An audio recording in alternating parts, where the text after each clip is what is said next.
I can honestly say my life changed when I started having regular bowel movements. I sound like one of those probiotic ads. Kia ora friends, today I'm teaming up with Coeliac Insider to talk to you about how I was diagnosed with celiac disease. Do you mind? Let's cast our mind back to 2016. One Dance by Drake was playing on the radio. I was in my final year of my university degree, and type 3 and 4 poops on the Bristol stool chart were a foreign concept to me. I did a performing arts degree, meaning that I would be singing, dancing, acting all day, and with that came a lot of anxiety, and therefore a lot of running to the loo. I was aware that other people also experienced worry poops, as I came to call them, so I didn't think that anything was necessarily wrong with me.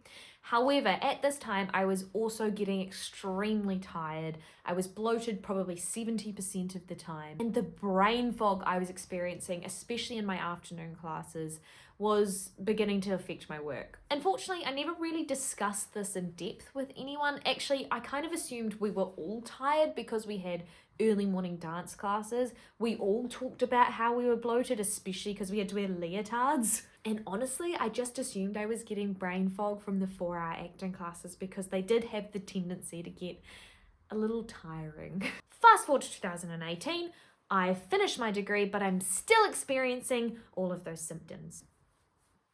Hello? I was finally starting to realize that maybe there is a deeper reason that I'm always constipated or always have diarrhea.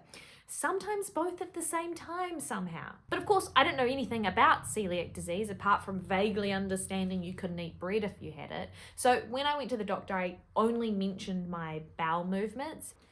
I'm not pooping right. She assumed it would be IBS. It's probably IBS. Extremely lucky for me. Right at the end of our consultation, she said, Oh, let's just get you tested for celiac disease as well. which now I'm extremely grateful for because for a lot of people, it takes ages to find out they have celiac disease. But anyway, blah, blah, blah, get a blood test, blah, blah, blah, get an endoscopy. Actually, I got an endoscopy right in the middle of a dress rehearsal for Alice in Wonderland, and I came out of that feeling really weird, but that's a story for another time. And then boom, I get told I have celiac disease. You have celiac disease. Oh, Please stop eating gluten. okay. And that's it. That's all the help that I got. For the newbie celiac, you really do not know how many things have gluten in them. Soy sauce?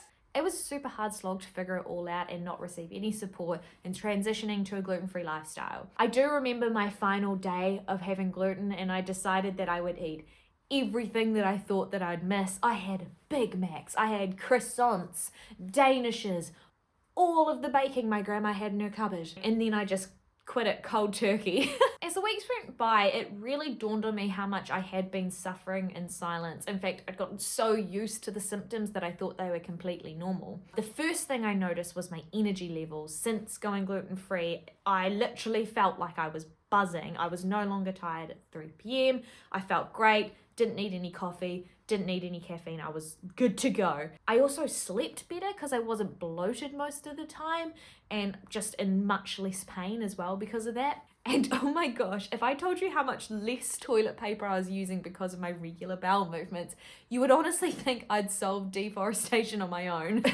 Anyway, but luckily now there are so many more resources for newly diagnosed celiacs, and little by little we're bringing more awareness to celiac disease. Which brings me to Coeliac Insider. Coeliac Insider is a website platform dedicated to providing resources about celiac disease for people living with it, for people who think they might have it, and for clinicians as well. I'm sure a lot of fellow celiacs would have experienced this exact situation with a friend. I can't eat that. I have celiac disease.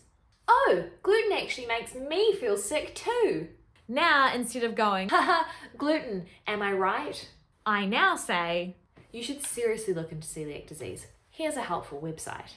People can click in their symptoms and then they can receive resources from there. If you would like to check out Coeliac Insider for yourself, head to the link in my description down below, and wishing you all of the best, most consistent and healthy bowel movements. See ya.